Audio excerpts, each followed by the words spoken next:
Oh boy, do I have a treat for you. Longtime friend and prolific producer Cobus van den Berg, working with Netflix and ITV as well in the studio and sharing his incredible industry knowledge.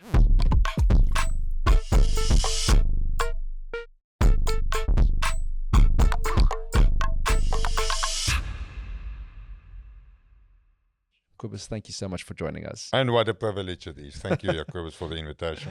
Cobus, you've had such a vast array of exposure. I mean, you're originally actually an accountant. Tell me about how to I'm a chartered accountant.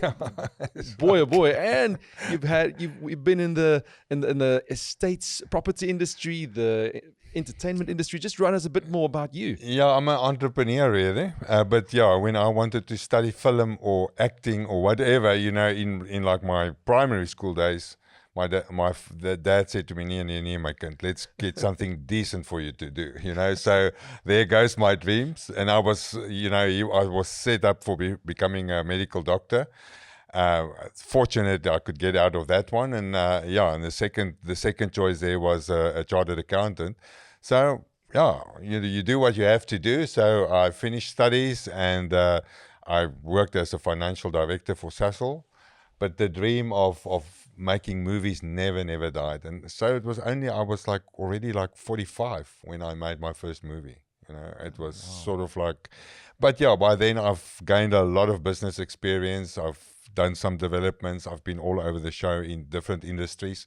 So I think by the time I started my first movie, I was streetwise in terms of the business side of it. Look, Cobus is acting like he pivoted to movies entirely. He's still got many projects going on outside of even the film industry. But let's move into that new industry. The movement from corporate into this almost uncharted territory for you. What were the touch points and the surprises that you experienced doing this massive move? Look, I mean, a film is a business. It was like, when my business partner Tim Theron approached me, or we became friends, and then one day he said, I still one day want to make a movie. And I said, oh my word, me too, so let's do it. He had an idea, and we just went with that. And obviously not knowing that industry, and knowing that I don't know it, because remember, that's important. You must know that you don't know, otherwise you just carry on and you make a mess of stuff. So I said, let's, I can't at my age go into a new industry and mess it up. It's got to be a success. So I phoned up all the senior movie makers at the time, to say, can I come and have coffee with you, And they all actually said yes. There was not one single one that said, no, I'm going, So Tim and I got onto a plane. And most of them were in Johannesburg at the time. So we got onto a plane, and we visited so many of them at their houses, at their homes. But then I realized none of them realized it was actually a business they operating. Because, I would ask something like, but how do you know what the budget should be? No, the budget can be anything. I said, no, it's hard for me. Yes. I need to know how much it can make before I can get to the budget. Fascinating. If I don't know how much it can make, the budget means nothing, And no, it doesn't work like that. So it works like that. So maybe it didn't work like that in the days when you got government grants. Correct. And it's sort of like, okay, that's the budget, because I don't have to pay back the money. But I already started in a time when, when you had, you had investors, and they needed a return on investment, So it was important for me to know how much, we can make. So long story short, our first movie, we could give our investors 100% return on investment. Wow. And that was sort of like, okay, if we can do it like that, I'll keep on doing it. So what I'm hearing is that the creatives, and I include myself in this, is we just want to make pretty pictures and tell pretty movies. But really what we are forgetting is that there is actually a business case to be made. It must be seen as every individual movie is really a product. Absolutely. And we need to connect that to a buyer.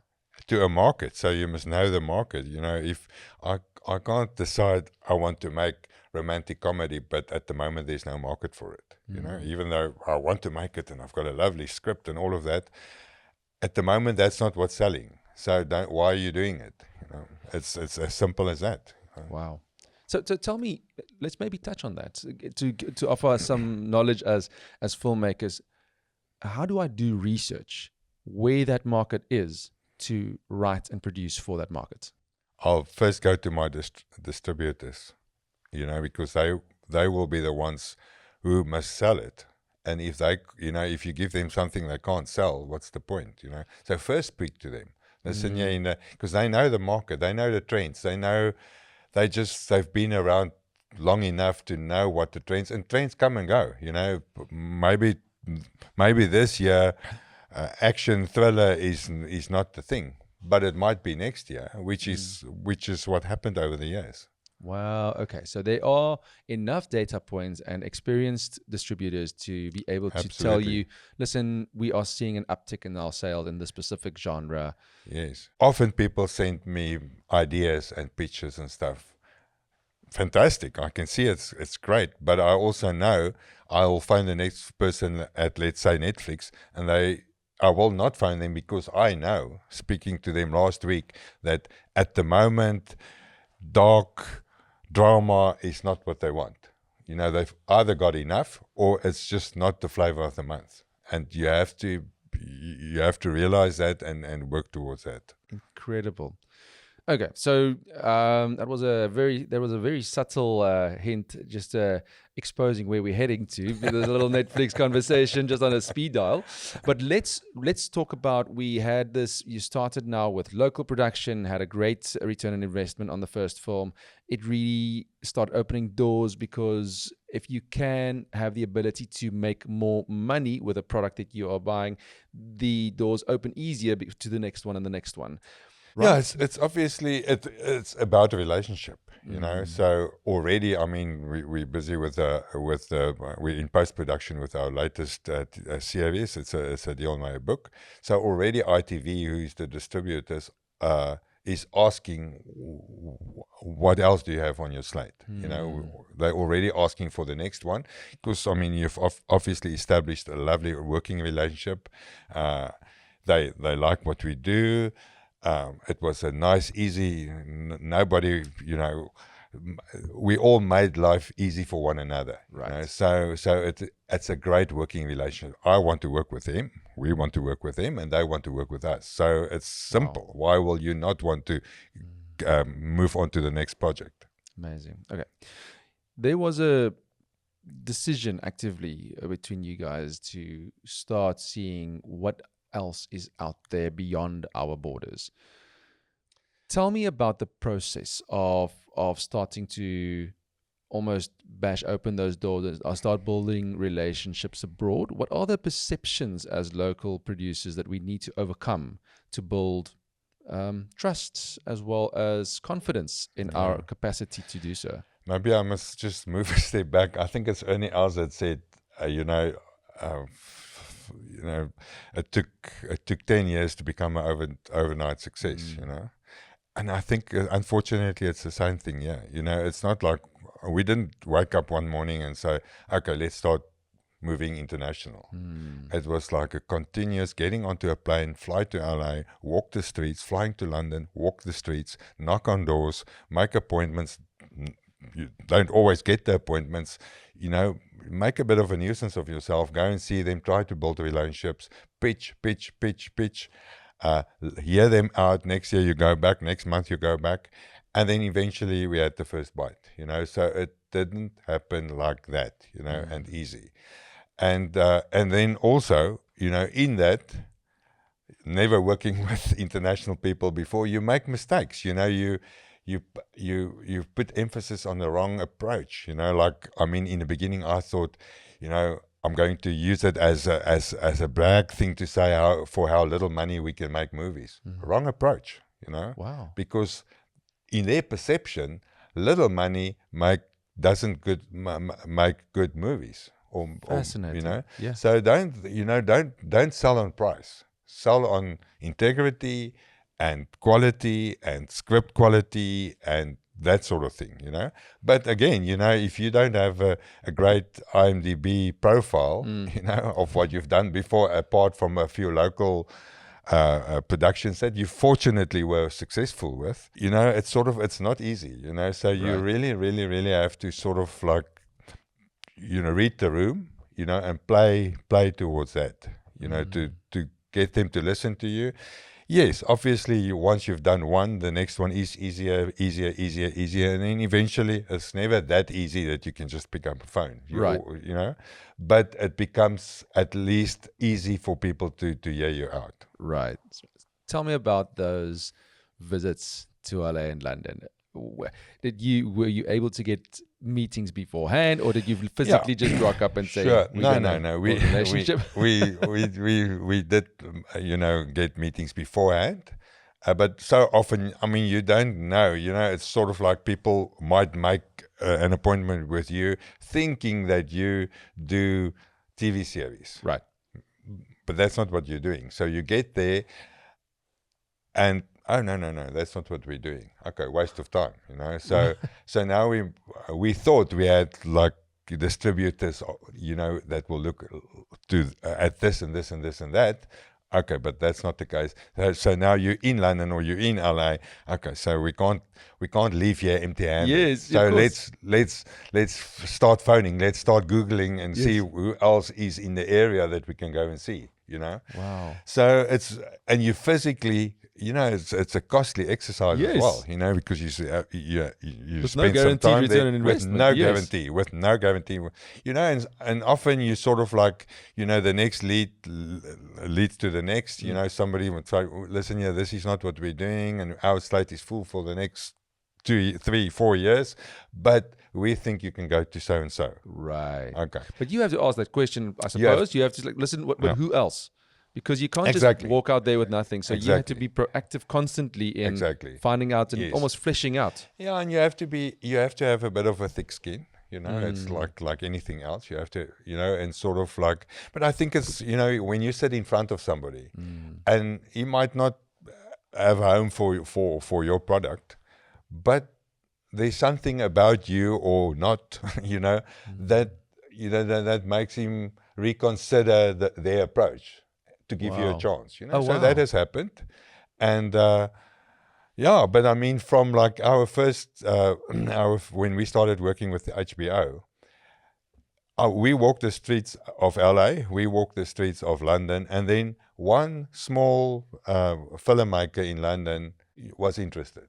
And he said, okay, let's discuss this. Yeah. And that led to our first, it was also Dion Meyer series back in 2018, 2019, I think. Wow. Trackers that sort of opened the doors to HBO to us, ZDF in Germany.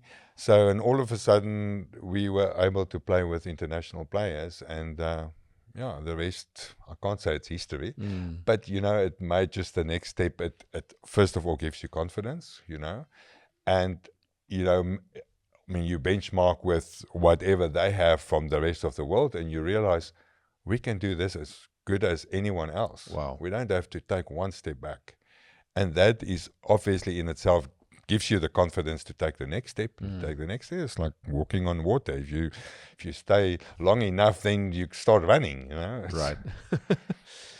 What were the requirements from an international perspective that surprised you? So we went about the surprises going from corporate into film industry, but that was a local industry. And so now we're doing the jump from local to international. What were some of the hard work that you had to do that was different from local? Talent, for instance. It is not easy to find international talent because a lot of the sales depend on whoever is attached to the product, to the project. I mean, I think our actors in South Africa is as good as anyone else. Right. But, they don't sell movies. Those names don't sell movies. So you need names attached, whether it be directors or actors, to sell a project or for distributors to take an interest in something. They need a name to sell. So, and to get to those names, is like, because I mean, you can email and phone as many times you want. You don't get any response. So you sort of need some representation in, let's say, London. Like with our last one, we had to bring a producer on board just to find the international talent. Just to sign. So that is tricky, and that was a surprise. So often people say, I still want to work with Charlize Theron. Good luck, It's like, unless you maybe have somebody know a neighbor or an agent very well, and they will hear you out. You just don't get to them. They're protected by, I don't know how their system works. I don't even know how it works. But we had to involve people who's done that before and who could do it for us. This is really just leading into the next question, because it feels like those cast members are brands in their own right. Absolutely. For you to connect that brand onto your poster and get confidence from a possible viewer to say, oh, but if they are in this movie or in this TV series, it must be good, because they almost like gave it the thumbs up. Definitely. And the thing is, you're not allowed to use their name until you've contracted them. Sure. I cannot say, listen, I'm going to make this new TV series, and Charlize Theron or whoever is going to be in it. I'm not allowed to do that. Because she's not contracted. Even though I've spoken to her, she's shown an interest or whatever, she's not contracted. So I'm not allowed to use her name for any purpose. Not to attract a director or anything like. I mean, obviously you'll say we are speaking to so and so and so. Correct. Or but I mean, that's off record. It's not something I can put on a prospectus or in a formal in a formal sort of like invitation for somebody to get involved. So run me by that process. We finally, in some miraculous way, we locked down the talent. What is the process going from having all those names, having the script down, now moving into production for you? So we've also learned the hard way. So first of all, you need to have the funding in place before, because the problem is that if you don't, the moment you sign a contract with an international talent, the moment you start negotiating with them, they want to know dates. They're busy, so they need to know dates. And the moment we've agreed that, okay, that's the rate, we can afford you. I mean, and that's probably in many cases, that's like 20 to 30% of the total budget is the cost of the international talent, It's sort of like a 100 million rand production in South Africa with the international casting. Only 70% of that is production cost. The rest goes to the, so that's a big portion of it. But the moment you commit, the clock starts ticking. Wow. Okay, the clock starts ticking. So then you don't have time to fall around for getting the money or putting funds in place. You must know, okay, it's going to be that date. You can't postpone. Postpone comes with penalties or walk away. I mean, the moment you sign on a dotted line, there's a deposit payable. Of like 10% of that fee, which is money that you will lose if that production doesn't take place. Or if you postpone too far, I mean, you have a bit of leverage, a week or two. Oh wow, but that's it. But not a lot. In our world, that's nothing. Yeah. So that is one of the biggest. I hate using the word problems, but that is a problem. If you don't have your ducks in a row and your funding in place, don't sign that contract. Sure. The problem is you don't, then you go back to the drawing board, you look for the next person. Because once you've sort of sorted out, okay, we can't give you a date yet. Okay, come back to us when you have a date. Right. Right. So, so that's as simple as that. So the assumption. And then you will think, okay, that is the rate. So it's going to cost me 20 million rand for this person. But that's not all. They fly first class, only first class. They stay in the best of hotels. They want a personal assistant. They want a dedicated driver. They want to drive a certain type of car. Oh, So it adds on. They want the gym instructor. They want, yes. it adds on. Before you know, there's $1.5 million or 2 million rand extra costing. Right. And that was if I think about the first time you deal with this is not something you think of by the time that No, not you at all. You think, I mean, because in South Africa, actors are sort of easy to work. I mean, there's always exceptions, but in general, they are easy to work with. They're grateful for the work. But when it comes to that, it's a different mindset of like, wow. we're professional. If you hire me, this is what I want and this is what I need, and you're not doing me a favor, Yeah. You the assumption is easily from a filmmaker's perspective that the money now comes from the channel. The channel we've done deals. So where does the money then come from? Private investment? Is there Yeah, a percentage? I'm sorry to say, we had a sort of a 3-4 picture deal with the IDC, but the problem at this point in time, the IDC battles to get the timing of movies, to understand the timing of like when you say we want to go into production on the 1st of October, somehow they don't understand that, because you Sure. get to like the 15th of September and the contracts are still not signed yet. Oh, They're still busy with due diligence, and it's sort of like the IDC, I think they're good with construction and all of that, where that sort of like timelines is not that crucial. I mean, it is always crucial, but with a movie, we don't have the luxury of, okay, we've got to move on with a month or 2 months or 3 months. gotcha. So that necessitated us for our last project to go and seek private funding, Sure. which we fortunately found. We are busy putting a film fund together, but obviously you can't move too fast on it because you need to show proof of concept and you Right. need to prove that you are successful. So it'll take time.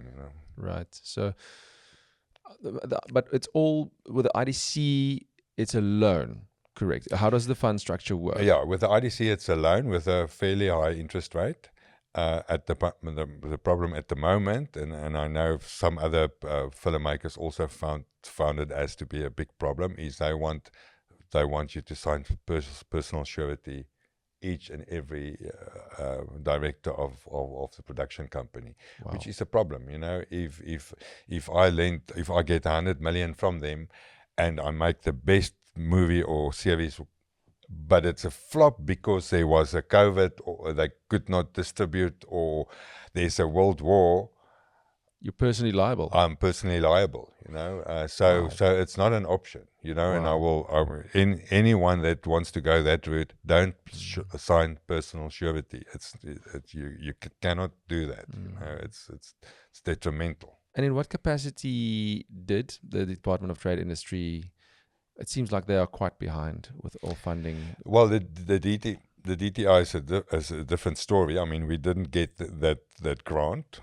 They are now apparently coming alive. They've reached out to us some time ago to say, okay, well, because we have put in the application, so that remains to be seen. Right. But I mean, you cannot use their portion as part of your finance plan. It's Okay. just it will be reckless to do. It's a high risk. It's very high risk. There's no way So to determine if it whether it's gonna happens, happen. see it as part of your recoupment, Right. part of your income. If it happens, when it happens. But You touch on recoupment, and with the Department of Trade Industries, you have to spend the money before they pay. Yes, the they only now maximum pay. 35%. They don't even have milestones anymore. Sure. They pay right at the end after everything is completed, and Oh. you can tick all the boxes that you followed all the rules and all of that. Yeah, Wow. that's in theory. So we haven't seen it happening in practice recently. So Yeah. hopefully it will. So that's the funding models, that's the cost, that's the production and the international. So here I am as filmmaker. I am looking to expand my horizons. What advice would you give me for enhancing my career and seeing how I can either build relationships abroad, but taking the landscape of filmmaking and production into consideration locally? what should I do? There's a massive takeover of DSTV. Local productions has been subdued due to the loss of Showmax,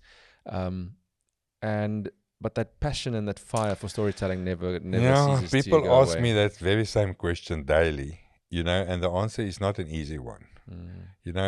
Often I'm the one that will always say to people, don't give up on your dreams, but I had to say to people, give up on this dream, because it's all about opportunity at the right time, in the right place at the right time, but it's also about tenacity and sort of, so I want to do that. I believe in what I'm doing. So, if once you've got a script, let's say, you've got this great idea, because often I get fantastic ideas, the best ideas ever, but there's no script, there's no, apart from the idea, there's nothing. Right.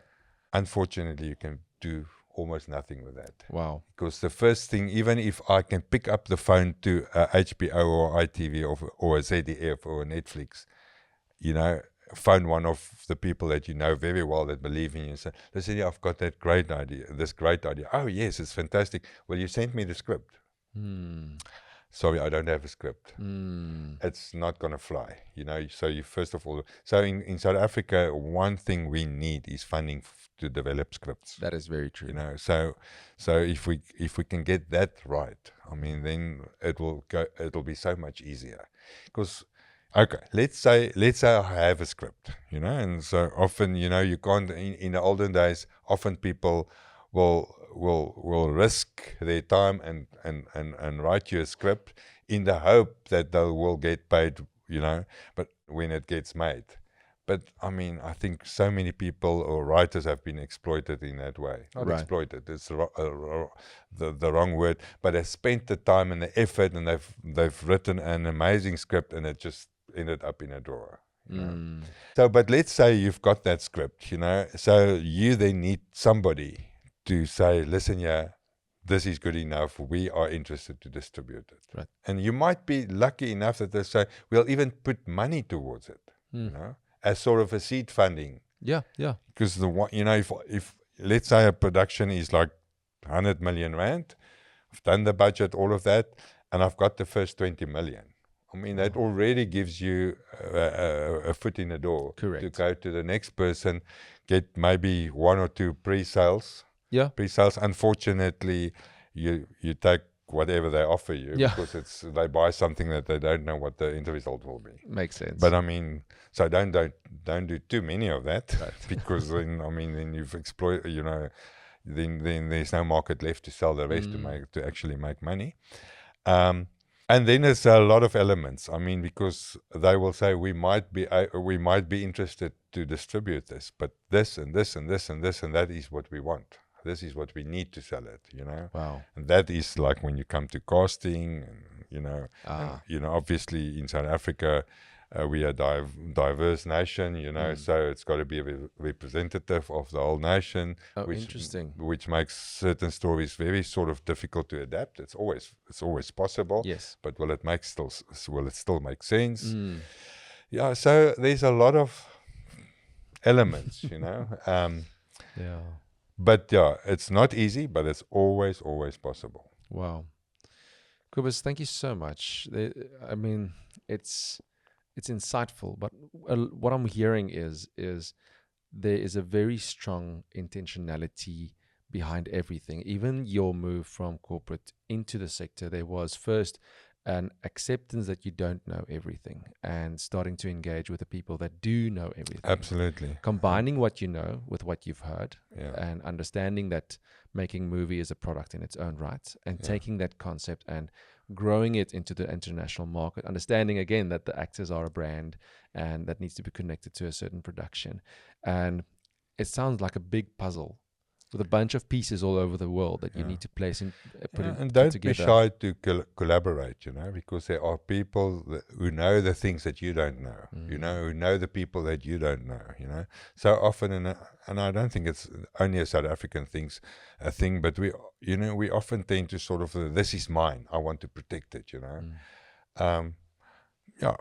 It's yours 100%, but I'd rather want 10% of something massive than 100% of something that's going nowhere. Correct. So often you have to collaborate, you have to share your ideas, make sure you rub shoulders with the right people.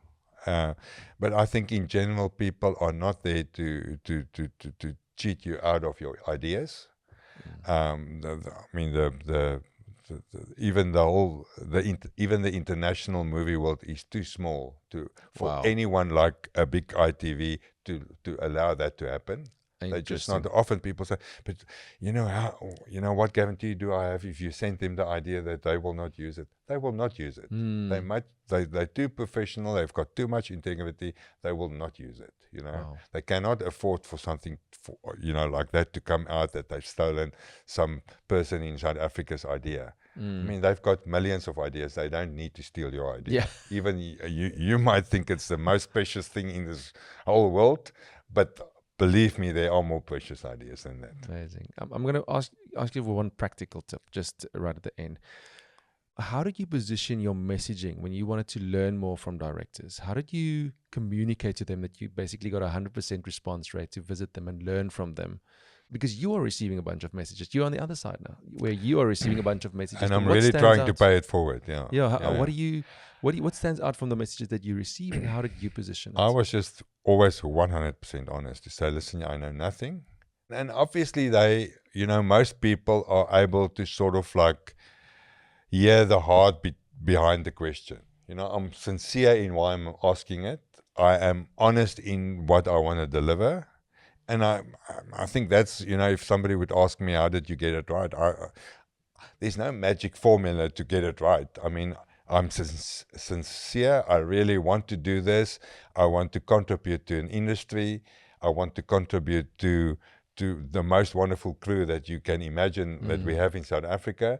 So why will you not help me? I think it's as simple as that. I can't pay somebody off to help me or hold a gun against his head. You must willingly want to do it. Right. Well, thank you so much. I've learned so much, and I really hope that you did as well. Make those notes, be out there, tell those stories, and rub shoulders with the right people. Absolutely. You'll get there.